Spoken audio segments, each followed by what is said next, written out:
지난주 국회 청문회에 참석했던 임성근 전 해병대 1사단장을 놓고 위증 논란이 불거졌습니다.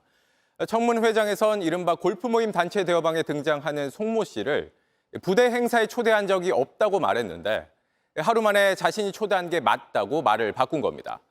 그러면서 국회에선 기억이 안 났다, 스스로도 납득이 안 된다고 했습니다. 유선희 기자입니다.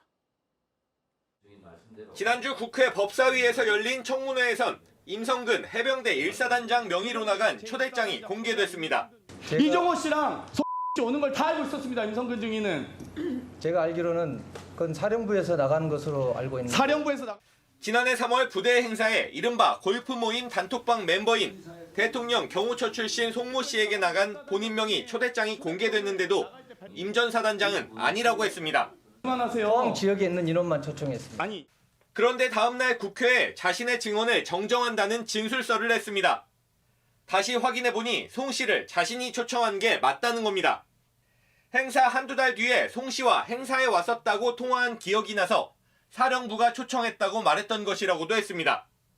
초대장을 공개한 장경태 의원은 이 말도 못 믿겠다고 했습니다.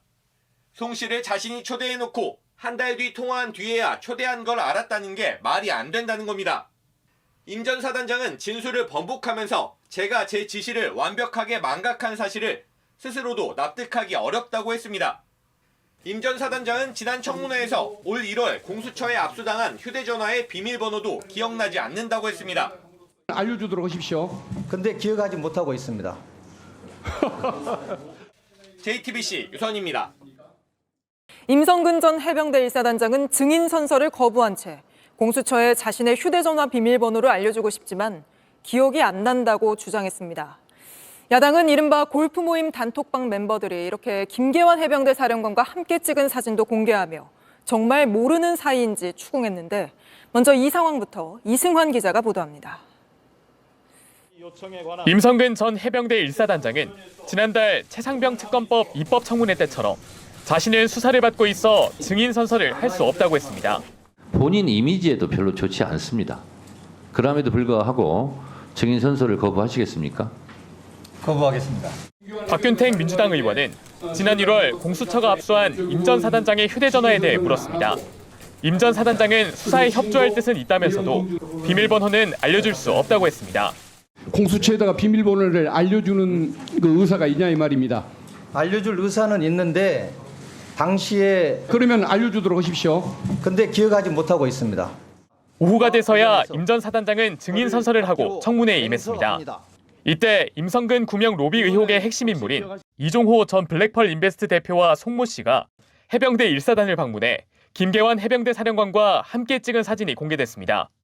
임 전 사단장은 처음 보는 사진이라면서 셋 중 이종호 씨만 모른다고 했습니다. 이 오른쪽에 있는 분 누굽니까? 씨입니다. 왼쪽에 있는 분 누굽니까? 저희 사령관님입니다. 김계환 사령관 맞죠? 네. 가운데 있는 사람 누굽니까? 잘 모르겠습니다. 자신이 지휘하는 부대에 상관인 사령관과 함께 방문했는데도 모르냐고 추궁했지만 거듭 부인했습니다.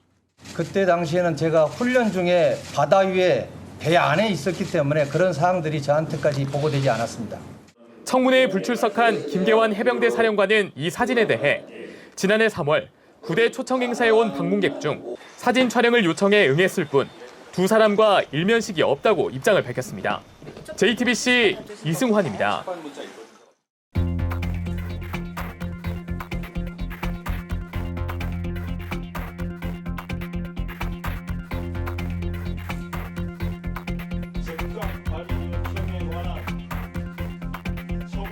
윤석열 대통령 탄핵 소추안 즉각 발의 요청에 관한 청원 관련 청문회와 관련하여 법제사법위원회에서 정언을 함에 있어 국회에서의 정언, 감정 등에 관한 법률 제7조의 규정에 의하여 양심에 따라 숨김과 보탬이 없이 사실 그대로 말하고 만일 진술에 거짓이 있으면 위정의 벌을 받기로 맹세합니다.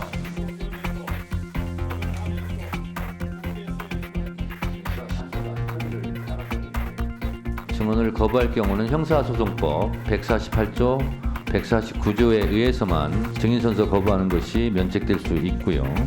그리고 정당한 사유 없으면 고발될 수 있습니다. 형사소송법 148조는 유죄를 받을 가능성이 있는 경우에 증인 선서를 거부한다라고 돼 있기 때문에 본인 이미지에도 별로 좋지 않습니다. 그럼에도 불구하고 증인 선서를 거부하시겠습니까? 거부하겠습니다.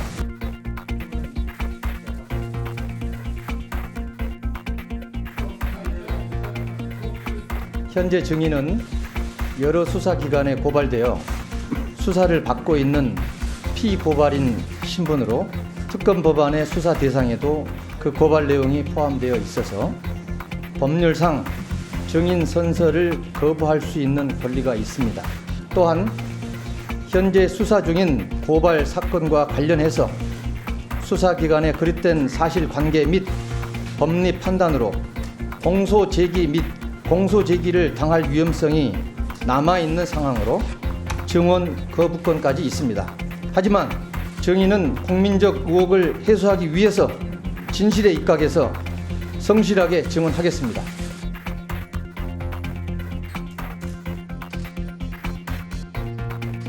오전에 증인 선서를 거부하였던 임성근 증인께서 선서 의사를 밝혔다는 점을 아울러 말씀드립니다.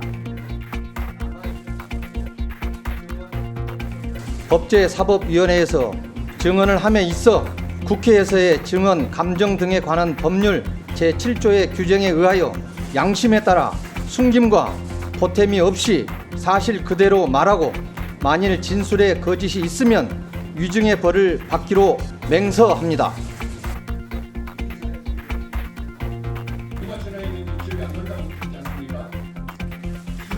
증인 선서를 할지 말지 조언을 구했습니까? 그것도 조언을 구했습니다.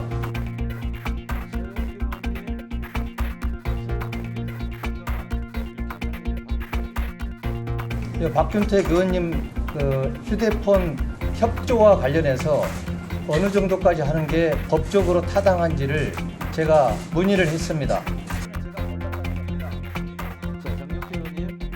혹시 문자 주고받는 사람 친척이라고 했습니까? 예, 현직 검사입니까?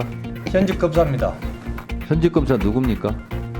이름을 제가 여기서 밝히는 것은 어느 지검에서 근무하고 있습니까? 광주 고검에 현재 있습니다. 현직 검사에게 이렇게 조력을 받아도 되는 겁니까? 제 법상식으로는 가능한 것으로 판단해서 그렇게 질문을 보냈습니다.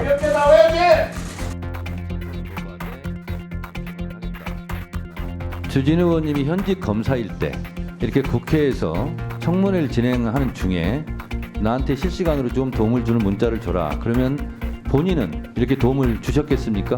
관계가 친척이라고 얘기하고 있고요. 일단 더더군다나 검사가 뒤에서 무슨 금전적인 이해관계나 다른 이해관계에 있어서 그런 게 아니고 어떤 위법적인 어드바이스를 하거나 그런 게 아니라 이거는 상황에 비춰봐서 증인 선서하는 게 더 나을 것 같다 이렇게 얘기할 수도 있는 것이고 알겠습니다. 실제로 선서도 했지 않습니까? 자, 네.